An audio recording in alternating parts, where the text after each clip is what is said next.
On today's podcast, we're talking to the guy himself from the Rusty Shovel.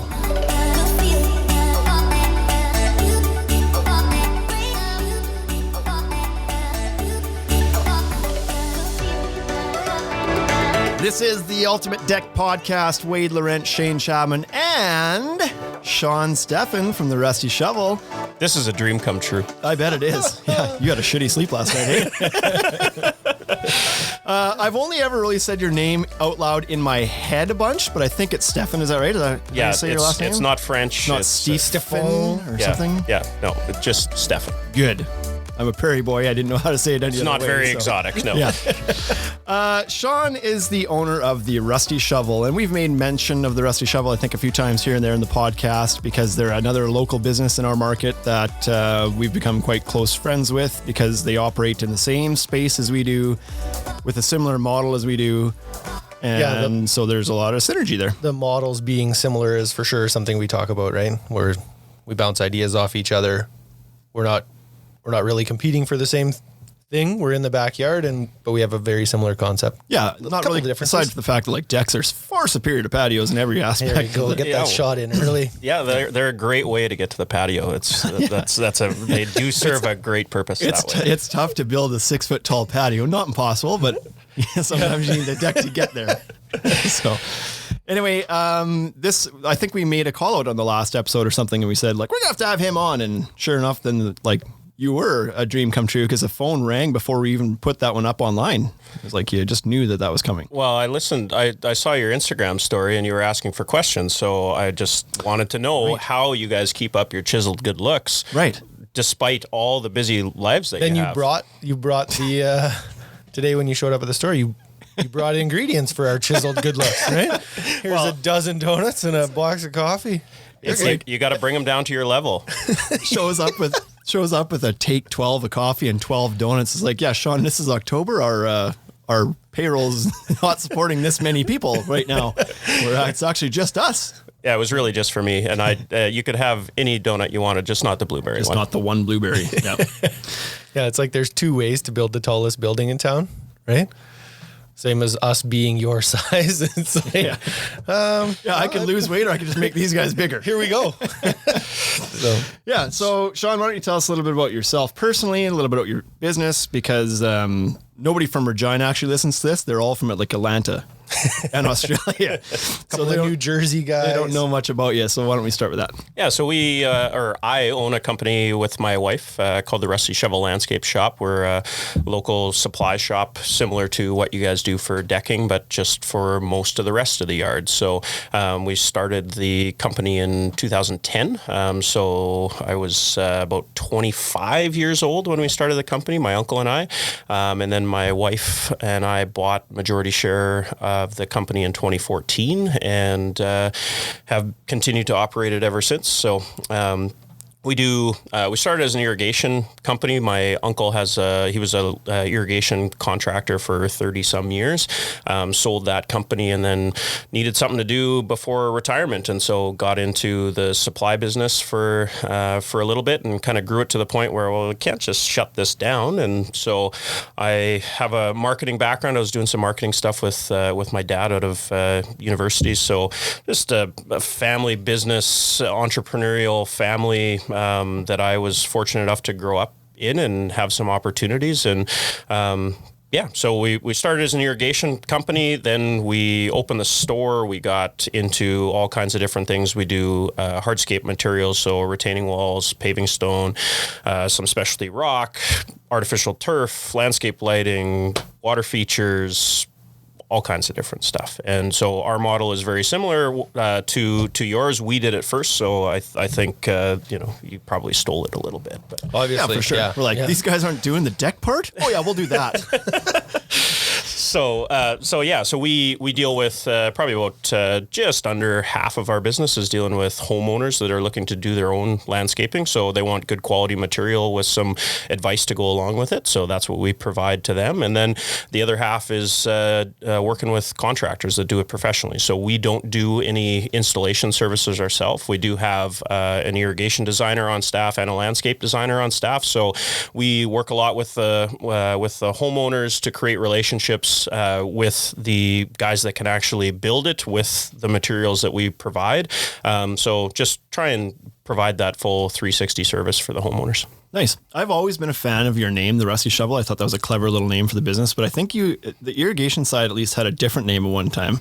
It sure did. Yes. It's we had Sprinkler Daddy. Yeah, you did. Still operates. SprinklerDaddy.ca if you want to get your quote. As much as I love the Rusty Shovel, you should have stuck with the Daddy line of businesses. Yeah. Landscape Daddy and Sprinkler Daddy and Deck Daddy is what we should have been calling. Franchise in. Yeah, that was our original proof of concept, because we were doing, like, this was probably 2006 through 2008. We were trying to help small businesses use this internet thing to help grow their companies, lead generation, email marketing, YouTube video content marketing, that sort of thing. But in 2008, it was a tough sell with businesses. They were kind of, the response was like, I don't know about this internet thing. Like, is it really gonna take off? Or is this gonna go? So we knew with our clients that had bought in, we knew that there was obviously something there, which, I mean, that hypothesis has proved fairly okay. And so we just were kind of looking, you know what, if we could actually build a business with something to sell, a tangible product to sell, I think we could be successful with it. And my uncle at the time, he's like, hey, I got this product that I think we could sell online. I don't know anything about it, but here's how I would go about it. And so we put together a plan to try and do that. And that was where Sprinkler Daddy came from. And we were selling do-it-yourself sprinkler packages all over North America, and still do that today, but more focus on the local market with pretty much everything that we do. It almost sounds verbatim like the Gary Vaynerchuk story of, like, dad had a wine shop, Gary takes it online where people don't expect it, takes it from 3 million to 60 million. Did you do that? Yeah. We're definitely part of the way to 60 million. Yes. So Sprinkler Daddy still exists as just an online sales platform for your irrigation side of the business. Yeah, it's essentially like we created a lot of content on there. So how I got into the business was I would be getting all these questions from people that we sold packages to, and they were coming to me, but I wasn't the expert yet in the product. I was kind of the marketing face of how to do this, right? So anytime I would get a question, instead of spending all Saturday on my phone answering questions, I would go ask my uncle what the answer was, and then I record what the answer was, right? And so we built this library of how-to information up on YouTube, and I just haven't had the heart to take it down because it's got multi-millions of views on YouTube, and it still generates some leads through it. So, like, a lot of times, people will, like, the phone will still ring, and I occasionally will see, our staff will answer, good morning, Sprinkler Daddy. And it's, I'm like, we literally haven't touched that in like 6 years or something, but it still brings in some stuff. So I just haven't shut it down. Sales by accident. Yeah, but for everybody that's pulling that up right now, it's definitely a 2008 version website, because it hasn't been touched since. Yeah, and you're gonna want to make sure your spelling's right when you put that into Google too. Be careful which link you click on. So small business would we're probably similar sized businesses. I don't know. We don't get into that kind of stuff as far as like how many employees, financials, but I think we're probably similar sized businesses operating in the same, like the exact same market, obviously. Day to day, like, what do you find? You have, like I said, you've been in business a bit longer than we have. So I think we're kind of somewhat figuring things out here. It takes a long time, right? We're going to wrap up year 4 here, and it's still like every day we're still like, what we need to change. What do you find to be like your biggest challenges operating? Let's just talk about local market for now and kind of finish with the online Sprinkler Daddy stuff. But what are your challenges operating in this market with your type of business? Well, I think at every level of business, you're going to run into new problems. Like you constantly, as a business owner getting started, you're like, if we could just get to this sales threshold, then like all of our problems will be solved. And then like rarely actually not rarely, never does that actually happen because you just get there.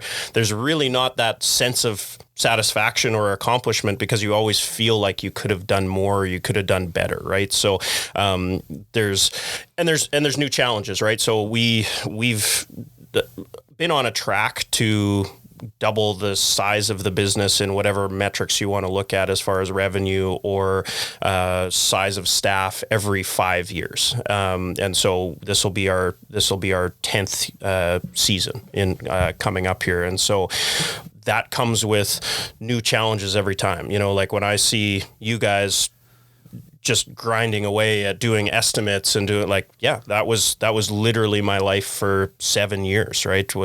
I did all the sprinkler designs. I did all the sprinkler quotes. We have 3 more years of this? Well, there's two of you, so maybe that cuts it in half a little bit. Speed this up. Get some software. I can't do this for 3 more years. Yeah. So you have to, you know, and just different stages of growth too, right? So you go from doing everything yourself to then bringing on employees to work beside you, and they're kind of ingrained. They learn all of the values that you have from the company from you, right? So you're there to just add your 2 cents to every single customer interaction for the most part, right? But then now we're kind of one step removed. It's like a 3rd generation of employees that are coming into our business. So like I am less involved in the day-to-day customer interaction now, but and we have employees that it's kind of like a game of telephone, right? So like our summer students this year, we had 2 awesome university students come in and work for us this year, but they don't get the opportunity to work side by side with me. So they're getting the story of like, well, Sean would actually want you to do this from, you know, that 2nd generation of employee, right? And so, and they're all telling customers like, yeah, we started as a Spankler Diddy, and then like Spankler Diddy, what the hell is Spankler? Yeah, I think that's what it was. So yeah, there's just managing more employees is and keeping the message true to what your intentions are, right? This summer, you and I were probably out at the Valley having a round of golf, playing some golf. Sounds like and us. I think that you had told me my staff actually now, my employees actually tell me like it's worse when you're in the store. We actually don't want you to like sell to people because you're like, you just mess things up. Yeah. And it's like, oh, well, okay, well then do a better job and I'll stay out of the way. Right? It's like, yeah, no. And because I'm just, you know, with when size becomes an issue in your company, not that we're a gigantic company, like we've got 6 full-time year-round employees. We've got, you know, we'll be as big as 12 in season. So, you know, it's not a huge business by any stretch, but it's not small anymore either, right? From when we started, we had me and my uncle and Terry, and that was the 3 of us. That was it. The camera guy on your YouTube videos. Yeah, exactly. So we, you know, it's just different now, and so you get used to the level of, you know, just working. Just work yourself into the ground, basically, right? And so so it's been a strategic decision for me actually to grow the company not by my individual work, but by building a team. And I mean, that costs money. So it's been an expensive curve to get there, but you know, like not to make this super heavy, interview, but probably 3 years ago now, I thought I was having a heart attack. Like significantly overweight and you know, shows up today with 12 donuts. Yeah, exactly. I've worked hard for those donuts, by the way. Long enough. Yeah. It was enough in the past that you've forgotten about the seriousness I was of like, that. you probably actually went to the gym this morning, right? So. Not this morning. Had to go to the dentist. But, right. Oh yeah. But every other morning, 6 o'clock. Good for you, man. I can't do that. But it was just like, it was something like, you know, I've got 3 young kids that I would like to see grow up, that you look at it and you're like, well, is the solution actually working? You know, moving, if we want to grow, like that just means I actually got like really disenchanted with the business for a couple of years, or not a couple of years, but probably 1 season, because we had grown so much and I didn't have the most solid team around me that I wanted it to stop, because the more that I grew, the more that just meant more time for me. So, and I was already working 14-hour days, right? Yeah, it's like you had to work harder. And it's like, listen, we can't scale this thing. If it's just me, yeah, I can't take this to a $10 million business because I can't work that hard. Yeah. Right? And so like now, like for example, like I've got Tony, who's our irrigation designer and does all our designs and quotes and stuff on. He's a good golfer too. He's a very good golfer. That was he had a beat down on us. Yeah, that was part of the hire was for Rusty Shovel golf outings. I needed some more run support. In your scrambles. It's like, I need a guy for my scramble games. Yeah. How are you like at golf? It's like the Springfield Isotopes. Yeah, exactly. Mattingly. Shave those sideburns. I thought I was getting hired for design. Yeah. That's part I of can it. teach that. How's your golf game? Yeah. But I mean, like that was one part of what I was doing personally, and now it's a full-time job for someone else, right? And so, you know, like I used to be the best person at everything in my business, but now that's not the case. I have specialists that are in there all the time, right? Like we've got to the point where, yeah, it doesn't make sense for me to be dealing with a lot of that stuff anymore because I'm not focused on it. It requires a level of focus that as a business owner, I'm just not able to provide, because you're dealing with purchasing, you're dealing with sales, you're dealing with staffing. You got to make sure your, CRA is paid and GST is paid and all your bills are paid. You got to be budgeting for payroll, for expenses, for emergencies, for growth, all that sort of thing, right? So, building a team has been the biggest focus for me day to day the last little while, and I've been very fortunate. We've got the reason why we keep 6 people on year round full time isn't because we have a super high demand for landscaping products in December in Regina, Saskatchewan. It's because when we do hit the ground running, we want to provide, like we're offering a high end service to homeowners that are spending a lot of money developing their property. And if I just hire seasonal temporary work to do that, I'm not providing what I told them that I was providing. Yeah, exactly. I think everything you're talking about right now is kind of like where Wade and I have been with our business. I would say in the last maybe year or two, acknowledging that that's going to have to happen. And we're kind of going through that right now, kind of like who are the people that we need to have in place so that we aren't on, so that we're not touching everything. Because if this business is going to continue to grow, we can't be everything. And if we go away for a week, things have to be okay. Yep. And so it's interesting to hear that that's a common thread, and that you made peace with that and I think that's where we're at. We've made peace with that. And now it's like figuring out the pieces. Who do we actually need to put in your full time? Because the other struggle you have to get over too, I think, with a business that's seasonal is, to your point that you just mentioned, it's like you're not making much money, if any, between December and February for sure. March, maybe, like there's that kind of dead zone in there. It's like, boy, do we want to have payroll in that time? It's like, well, if you want to be generating any revenue come March, April, you better have some consistency in your people and your processes. And so that's just what you're going to have to do. You don't want to start with a fresh batch every year. And it's hard. It's just like any other investment, right? It's no different than, you guys are going to okay, well, if we want to be in the business of selling decking, that means we have to commit to buying inventory. And well, what if it doesn't sell? Okay, well, yeah, it might not sell. But same thing with, you could be looking at your income statement right now and look at the bottom line and you're like, okay, well, we had $30,000 worth of net income at the end of the year before we paid our taxes. But I think I need another person, and that person is going to want to make $45,000. So how do I make that work, right? And so you have to be looking at, what return am I going to get out of that person and put them in the right direction? That's probably been the biggest challenge, is not just adding more people, but putting them in a positive situation to thrive. It's like, like we do, in order to, that question that you always get, what do you guys do in the wintertime? We, never gotten it. like we we hang Christmas Today, lights. yeah. That was our solution. We decided, you know what? I think we could kind of carve out a niche where we could put our guys, not step on the toes of any of our customers doing snow removal.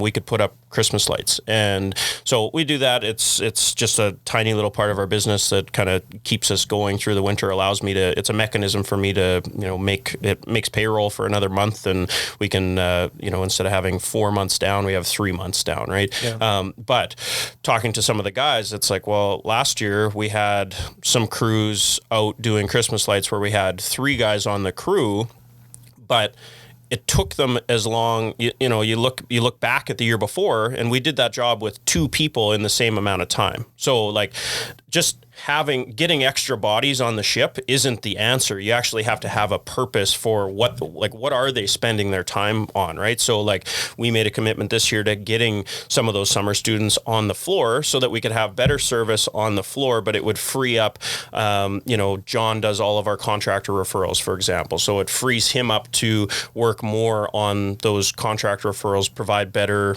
service to the homeowners. Same thing with Tony. Instead of having to interrupted work where he's getting called out to talk about landscape edging with a customer for 45 minutes, he can bang out 6 quotes in a reasonable time period so that it's taking a day instead of a week to get out. Again, providing better service. You provide better service, we're hoping that investment bears some fruit in getting more business through the door, right? But it's just like anything, any investment, it's a gamble, right? Yeah, we're guilty of that for sure. That in the heat of summer or your busy times, we just throw bodies at things. It's like, oh my God, we're so busy. Worst. Like hire 2 more people and just put them in the yard but we don't onboard them, right? Yeah. It's like, yeah, they don't get a proper training, or they. Hi, my name's Fred. Hey, Fred. Yeah, you picked up things before? Yeah, I've picked up things before. Good. Go see Pat.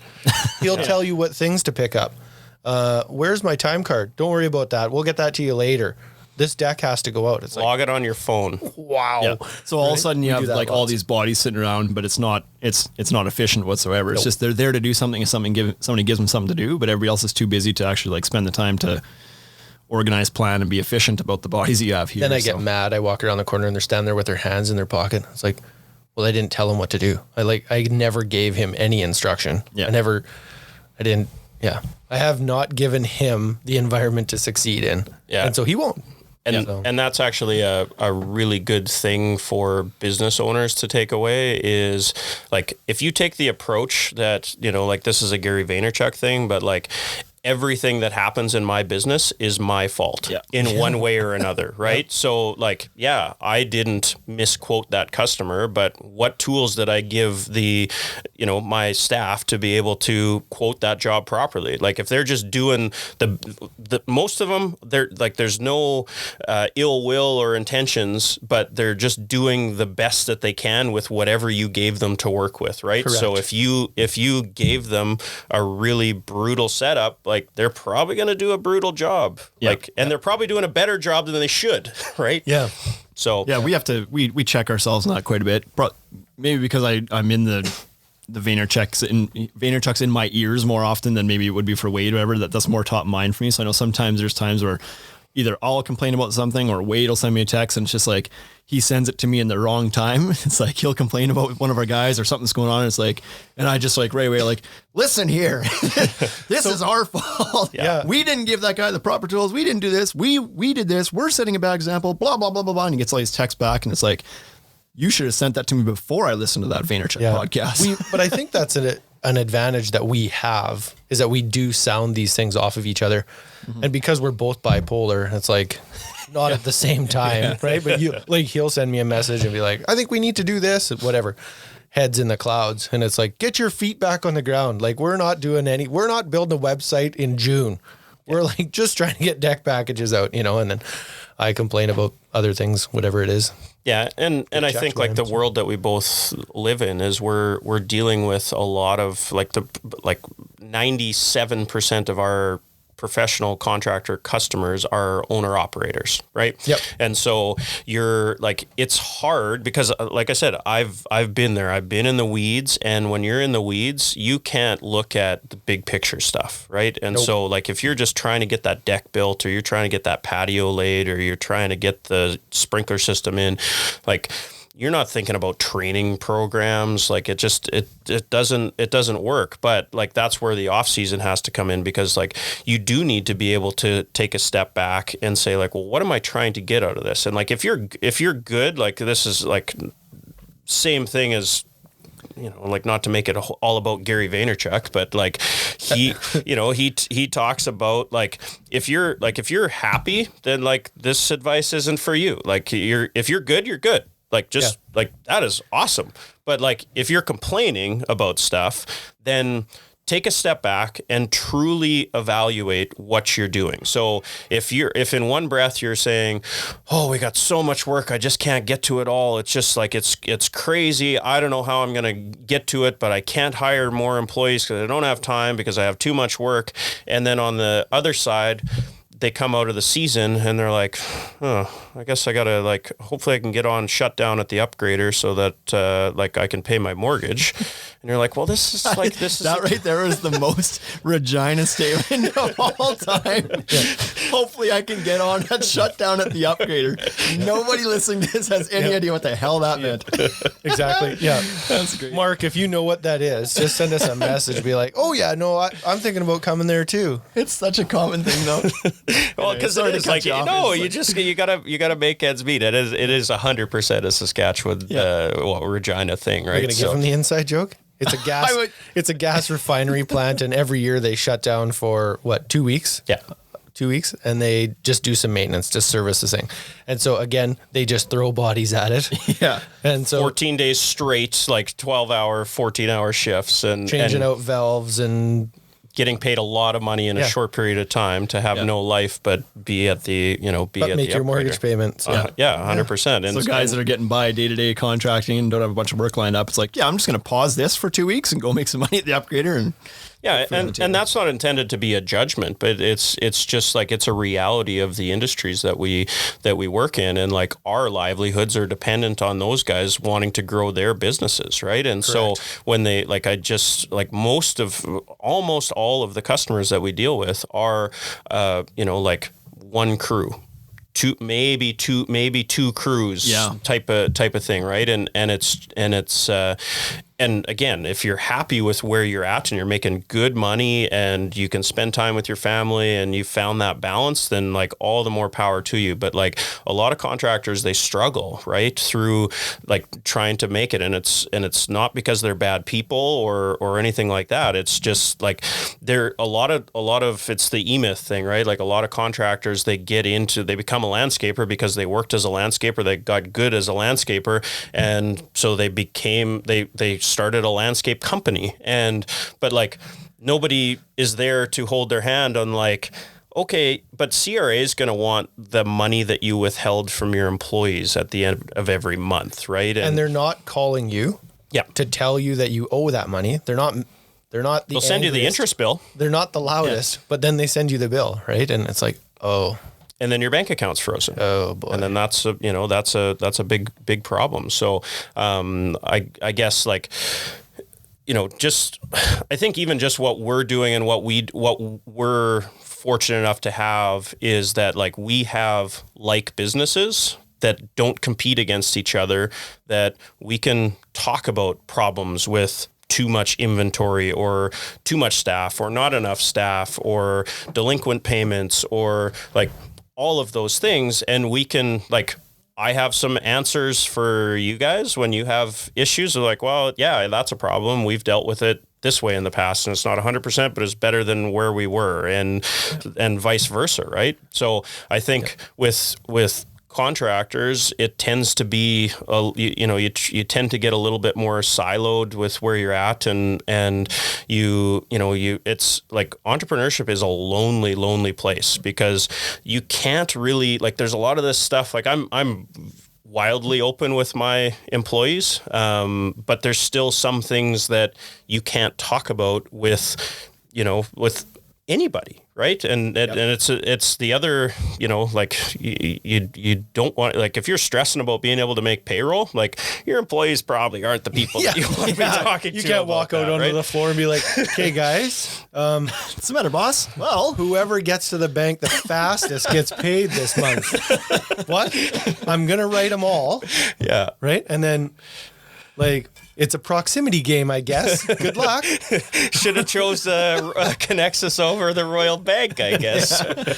Yeah. So, but yeah, like, I would just encourage people to, find somebody. If you're a deck builder, or if you're a deck builder, find a landscaper. If you're a landscaper, find a plumber or an electrician or somebody in the trades that has figured it out, or even if they haven't figured it out, just like, maybe you'll come up with the solution together by just saying things out loud, right? And I think, because business, like, whatever business you're in, it is such a risk.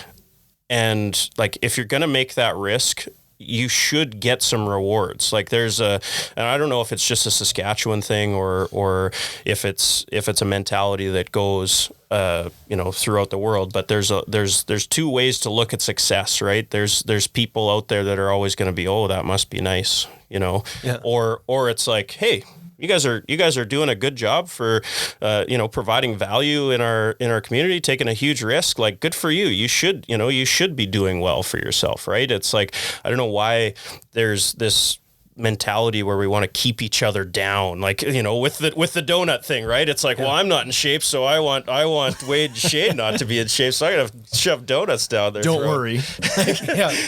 So that I feel better about myself. The first comment you made when you came in was like, oh, you guys' snack racks are pretty full. And it's like, yes, there's literally 48 chocolate bars, just coffee crisps, and then other ones sitting there. And it's like, man, who do you guys sell snacks to? Mostly ourselves. So, yeah, you touched on, we often remind ourselves of this, that wintertime is as daunting as it can look to be, because it's like the sales stop coming in, and it's like, you're 4 months away till they start coming in again. And it's like, boy, there's a lot of stresses that come along with that. But it's also from the clouds talk, like almost a great advantage to be able to step back out of the business, kind of put your head into the vision part of things a little bit, strategize, make some changes, do all your adjustments, and get ready for the next year, and to give yourself a break. Because just write down all the things you messed up, right? Yep. Yeah. This return policy is no good. Because if you were go all year, you'd have no chance to do that. So there is a silver lining to that. But what do you guys, so I'll give you the question. What do you guys do in the winter? Like, you do your Christmas, like, I'm assuming it's all very similar to what we do in the winter, but for other seasonal businesses, which landscapers and deck builders are, a lot of them go do inside stuff too, whatever. But how do you guys spend you got 6 employees you keep on all year round? What's everybody doing? That kind of stuff, or? Right. Yeah. So, like, for me personally, my work is kind of spread out throughout the year. Like, this time of year is actually more work for me. Like, as our staff are kind of taking a deep breath because we're not, pushing through the volume that we were in July. I'm now trying to put the puzzle pieces together as to what the heck happened this season and how are we going to get better for next season, right? And so looking at all your reports, like, knowing your numbers is like, it is the most important thing in the business. So, like, I know a lot of, like, obviously a lot of deck builders, a lot of landscapers, they're not accountant people. They didn't get into a trade to become accountants, right? And nor should you, but you should have accurate statements and timely statements. Like, you shouldn't have to say, like, oh, how was your year this year? Like, when you asked me that when I brought the coffee in this morning, how's the year going? Like, I know how my year's going, like, up to yesterday, right?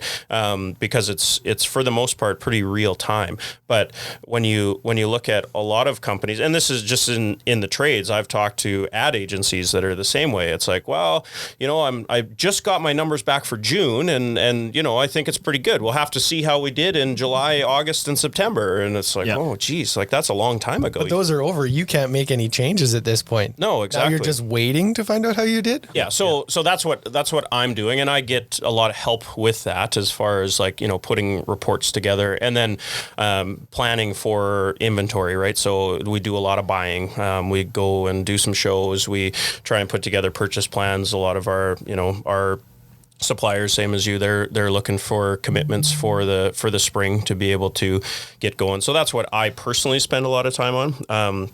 But I know going into this year, it's going to be like with my staff. It's catching up on all the stuff that you've been putting off, all those jobs. Oh, we'll do it in the winter. We'll do it in the winter. But actually, like holding their feet to the fire. It's like, well, it's winter time now, so let's maybe get on that stuff.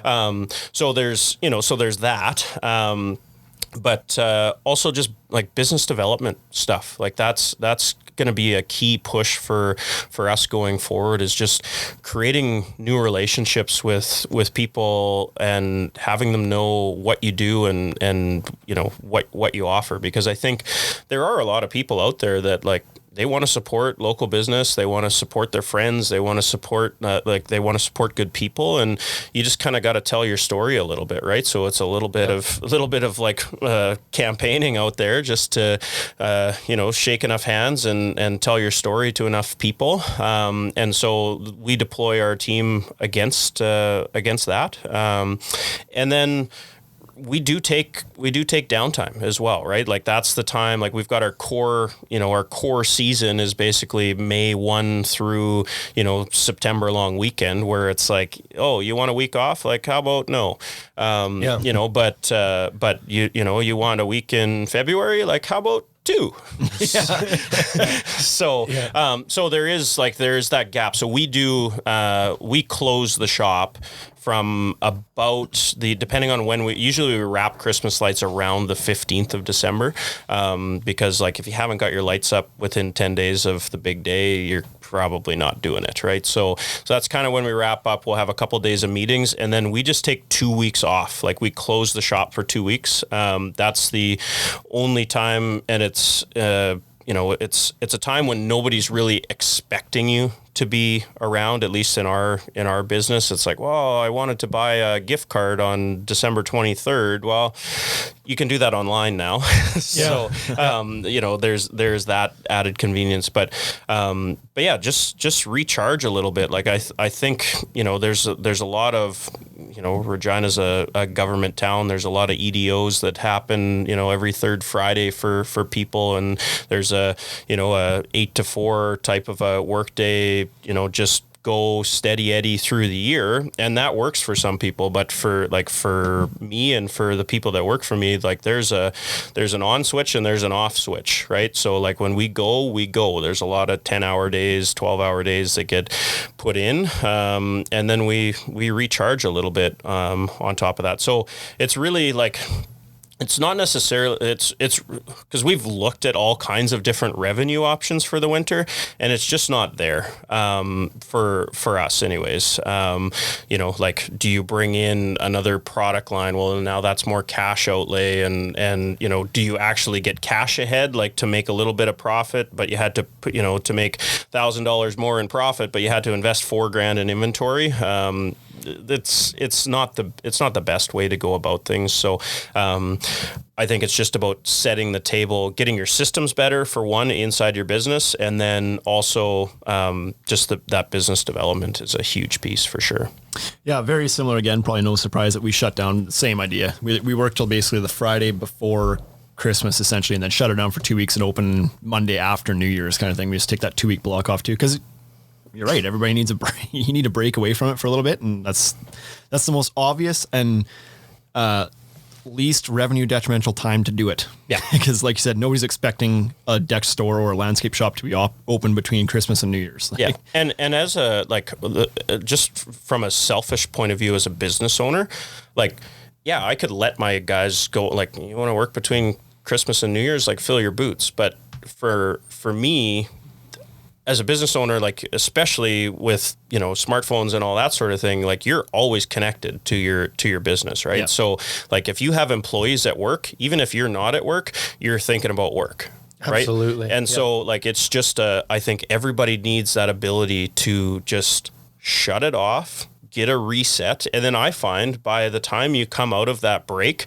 and you've watched all the World Juniors and all the college football bowl games and all the NFL end of season stuff and into the playoffs, you're like, okay, well, my couch is a little dented. Yeah. And I'm so sick of turkey. Right? This is over. Yeah, No there's more. a lot of Scotch bottles sitting there, and those are Bailey bottles too. So maybe we should get back into life here. Yeah. So but I think everybody does need that shut off period, and it's super important. Yeah, the trick. I brought this up to Wade the other day. I said that in a very Canadian way too. The other day. How boo. That's coming in December. That break is coming, and it's hard to not like accidentally have it now. Yeah. At the end of your go. It snowed the other day again yesterday, and so things slow down, and it's like all summer you've been waiting for things to slow down so you can attack your to-do list, and then things slow down, and everybody kind of sits back in their chair and is like, yeah. And it's like we need to make sure that we stay on top of it because we've only got a little bit of time before things logistically get very complicated in our yard, before things are buried in snow and like we need to do all the cleanup that we couldn't do all year. All that needs to happen now. So even though the customers aren't walking through the door, now's the time, not the time to be sitting back and taking a relax. Like, let's just keep pushing until we get closer to December. And then you can relax. It's hard to push too, because for us, we've scaled back our employee volume, right? Summer students are gone. We're now it's hard to do it, but we have to. We know that we have to, right? So, yeah. What about the online portion of the business? So you've got your Sprinkler Daddy stuff. Are you finding that your type of business can succeed in that platform? Like, do you find that your customers, even within Regina or around the area, are looking for things online? I don't know. This is kind of a dumb question because obviously they are to a certain extent, but is that something you're focused on, or do you find that your bricks and mortar is really what needs most of your attention? I think online drives bricks and mortar. I mean, everybody does their pre-shopping online, right? Yeah. So like we have, it's like the argument over advertising, right? Where you're like, we spend advertising dollars in a whole bunch of different places, but like what's being most successful? And it's like, well, our Google AdWords is doing awesome because like all of our clicks come from Google AdWords and it's sending people to our site that buy stuff. And it's like, well, is that just the toll booth for the sale, or did they click on the Google AdWords because they'd heard your ad on the radio? How did they even know to drive Google by you? your sign, and then they're like, "Oh yeah, I've heard of those guys. I trust those guys. Let's click on those guys instead of somebody that they've never heard of before, right?" So. But when it comes to online from a sales perspective, so like we have a Shopify portion of our website where we have all of our products up online because I think it's important just to be transparent with your pricing. So we're not like an online retailer because we have the realities of bricks and mortar. Like I don't have a warehouse with products where in your case, literally you're selling the bricks and the mortar. Yes, not the mortar, just the bricks. But people do want to be able to go online, see what their options are, what are the pricing options to be able to do their pre-shop, and then they'll come in and they'll have a lot more targeted conversation. So like we just had yesterday we sold a screeder package and a dead blow hammer to somebody in PEI.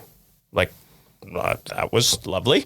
And, so we'll get that one-off stuff where it's like, we have, just like you guys, like you have some specialty stuff that maybe isn't available in certain parts of the country, or it's just like, well, I found this, and so why would I keep searching? This answers my problem, so I'll just, buy it and it'll come to my door, right? I don't really care whether it ships from BC or Alabama or PEI, like it just get it to me, right? Yeah. So there is that portion, but it's like, it's such a small, like, I'm not retiring on our Shopify sales, put it that way. But it is an important thing for us to be able to have up there so that people can, even just to show people what we offer, right? Like we have so many different product lines that people don't even know about. So just to have that reference point is big for us. Yeah.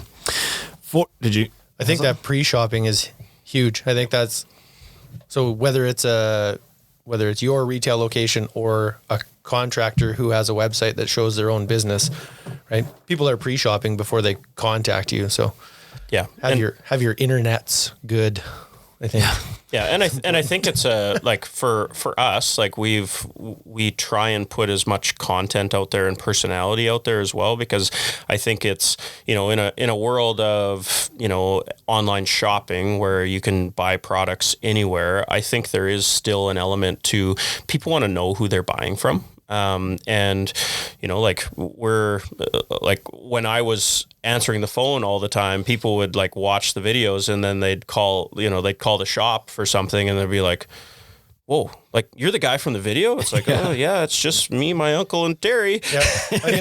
I'm going to do payroll later too, and then a delivery after that. Yeah. So, you know, so the online portion is something that we try and use online to humanize ourselves, right? So like people can actually see through it. So like just as an example to that, you know, when we do our sprinkler quotes, for example, like Tony, he sends a written email out, but then he does, he uses online platform called Loom, and he records a video where he's talking about the specific quote that he did. And we put that into an email that goes out like the next day to really put a face to it, right? So it's not just, okay, I went to this online website, I filled out a form, I got an autoresponder back, and then I got a price in a form letter. It's like, no, okay, hey, Tony here, like I'm a guy, I exist, I'm in an office that exists, and like here's the plan that you sent in and I designed it, and here's how I designed it and why I designed it that way. And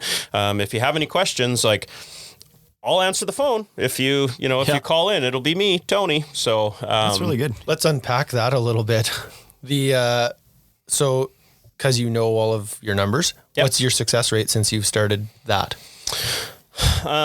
Conversion rate is on our sprinkler packages is really good. It's better than a 500 batting average. So awesome. So that is that's really good, and that's kind of like the North Star for our business of like, okay, we've created a repeatable system that provides good value to our customers when it comes to sprinklers.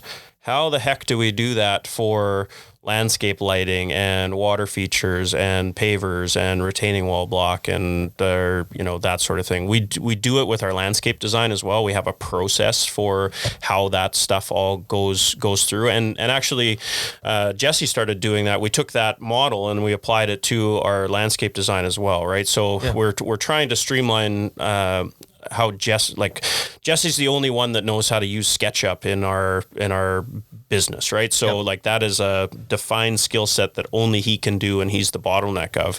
But we have lots of people that can talk about construction and how to build things properly and how to select colors and all that sort of thing, right? So when Jesse goes and does the design, like he's put a lot of thought and effort into that design, and it's all purposeful, right? And so like it's tempting when a contractor gets the design to be like, well, yeah, I don't know, Jesse really likes all these curves, but like you get more bang for your buck if we just do it straight. Yeah. You know, and like it's so what Jesse's trying to do, again, with the idea of the end consumer in mind, trying to make sure that the customer gets the best experience at the end of the day and the best value at the end of the day.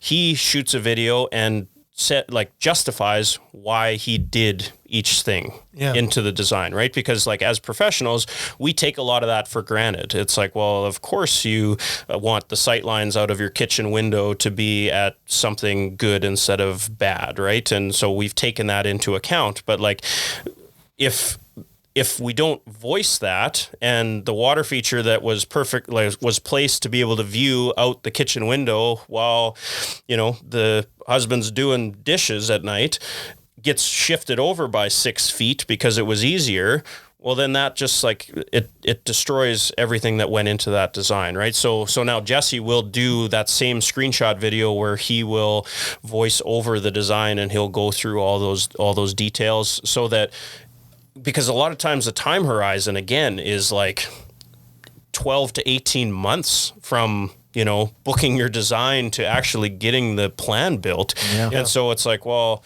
I don't know. What were we thinking there? I don't know. Yeah. Watch the video again. Yeah, exactly. That's fantastic.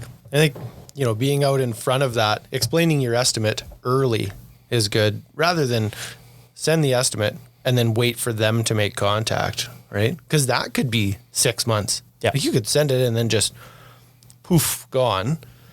And then they come back 6 months next season. Okay, we've digested the $60,000 estimate you sent us and we're ready. Yeah. I was like, well, shit, I thought you were gone.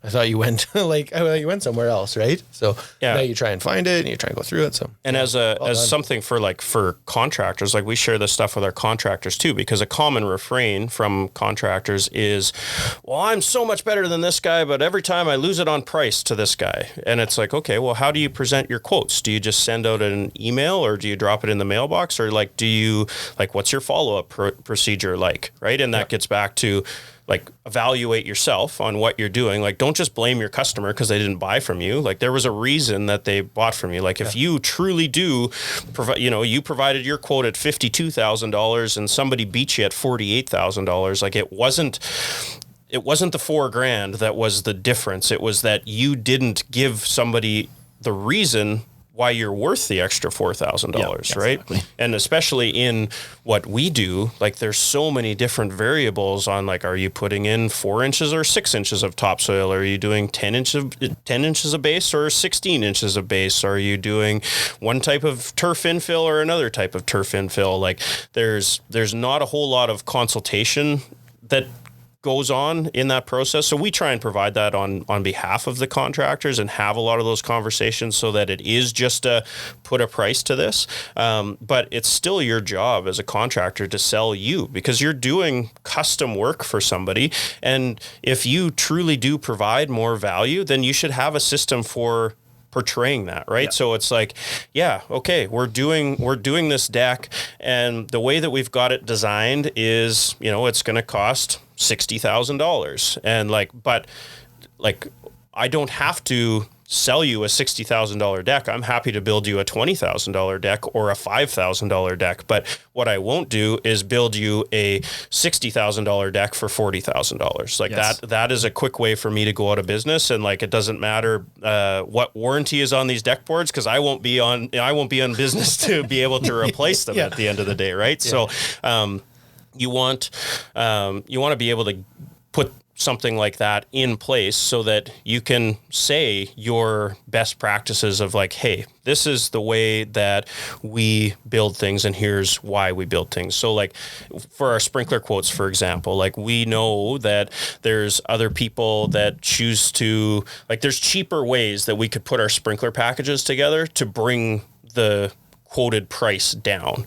But we don't think that that's the right like we don't want to just throw stuff in there for the heck of it. We want to, but there's some places where you just want to spend a little bit more money, right? So like in a sprinkler system, the valve, if there's ever going to be a problem, it's going to be with the valve, because it either shuts and keeps water from going or it doesn't. And so like if you're going to have, and you're dealing with water in the ground with electronics, right? And moving parts. So like if there's going to be a problem with the system, it's going to be with the valve. Well, we've got a manifold system that has swivel fittings on it so that when you do, because you are at some point, it's just a matter of when, doesn't matter the brand, the valve is going to go.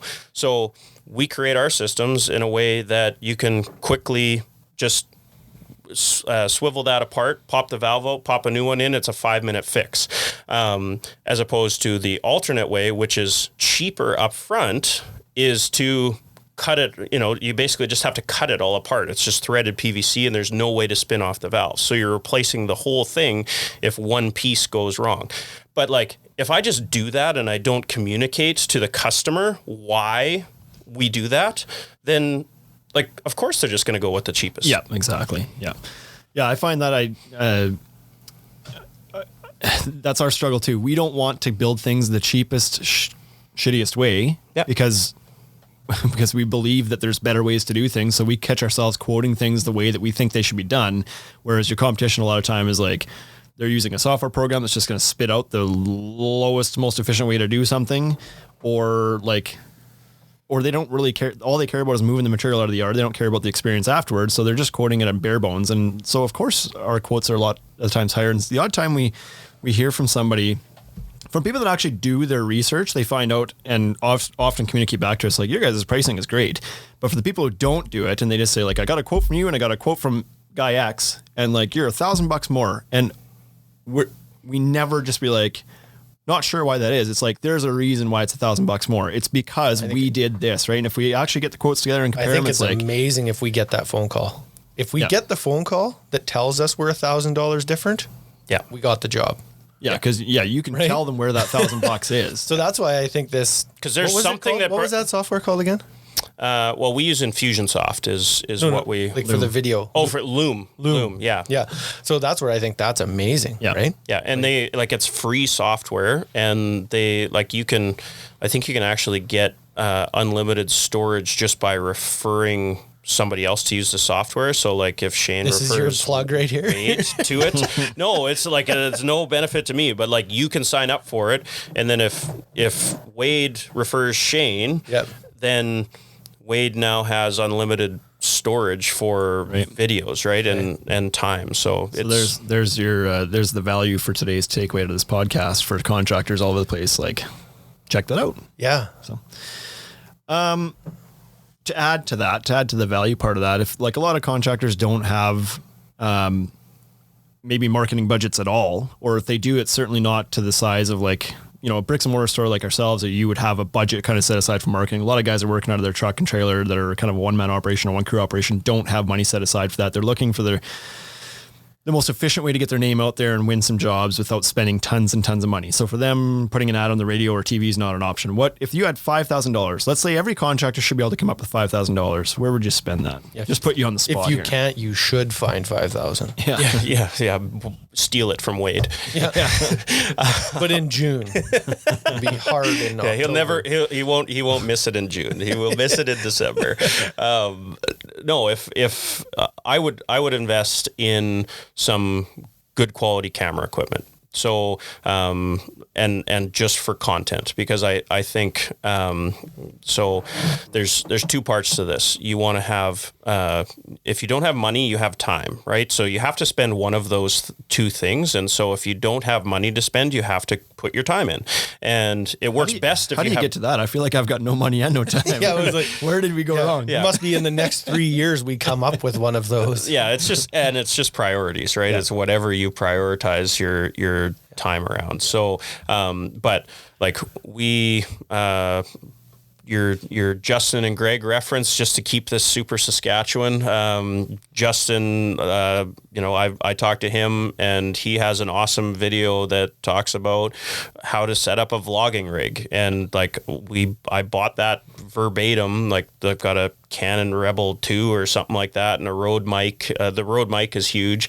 And then like a little tripod thing to be able to hold up. But like as a contractor, just like it's all about storytelling, right? And so like all the platforms are free. Invest, like I think the whole setup was like $1,000. So out of your $5,000 budget, there's your $1,000 to have something that you can film on that's going to be good quality. And especially in our industries, you're filming outside, so you want to have something with a socked mic on your as an input on your camera, to be able to get both good picture quality and good sound quality. And then just share what you're doing. And it doesn't have to be just all like before and after pictures, but it's like just like profile some of the people that work for you, right? Like catch some of that stuff, put it on your Instagram stories, take some pictures, like talk to your clients. Who do you do work for? Who do you like doing work for? Capturing all that stuff, telling your story, so that when, and then I would probably take some money and put it into some sort of industry group. So whether that's your home builders association, your construction association, your chamber of commerce, something that you can go to events and do some networking and put together a bit of a referral program on, like, just, and it doesn't even have to be a rewarded referral program, but just talk to people about what kind of customers you like and ask questions about their business and, what kind of customers do you guys like? How can I provide value to you? You start to then build relationships, and people are like, you become top of mind for people, right? And so then when somebody says like, okay, we need a deck built, where should I go? Well, we like the guys at the deck shop. Like, I've done my job to be a good friend, to send them over, but then what are they going to do? They're going to look at your Instagram page. They're going to look at your Facebook page. They might go to your website, but they're going to try and look to see, what are these guys like? Who are these guys? Yeah, who are these guys, right? And so if it looks fake or if it looks genuine, but like if you look at it and it's like, oh, okay, these guys do, they sell a lot of decks. They work with a lot of good contractors. They have a ton of good product, and they seem to know what they're talking about. So I've made a mental decision that I know what to expect when I go to your store. Or as a contractor, it's like, well, just make some content around what does it look like to do business with you, right? So I think that's really, so I didn't even get to the $5,000, right? You spent about $2,000 so far. So there you go. There's a lot of value for $2,000. You've got $3,000 to spend, or go for a really nice dinner. Yeah. And I mean, like for both of us, we have, we give out a lot of referrals, right? So like, build relationships with your suppliers. Your suppliers, if you're supporting your suppliers should have a vested interest in supporting you. Yeah. Right. And so, I think and that doesn't cost you any money. And just, ask questions about like, what are you looking for in a referral partner? Right. And well, like a lot of it is like, yeah, you need a bare minimum of it's a given that you should be good at the work that you're doing. But for us, it's like, how do you respond to quote requests? Like what kind of system do you have for getting back to people? Do you answer your phone when somebody calls? Do you how long does it take you to return emails? What do you do when there is an issue with the workmanship of your work on a job? What do you do to go back to them, right? So it's, again, like that stuff doesn't cost any money. I guess if I had to use up the rest of the budget, I would definitely invest in some clothing for my staff, some good quality logoed clothing, and probably truck and trailer wrap, right? Like the number of people because we do a lot of clothing and we give it out to our customers and they wear it to job sites. And the number of people that come up to me and like, oh, you guys landscape my neighbor's place. Well, no, actually, we've never landscaped a yard ever. But I bet you there were some guys with Rusty Shovel shirts there.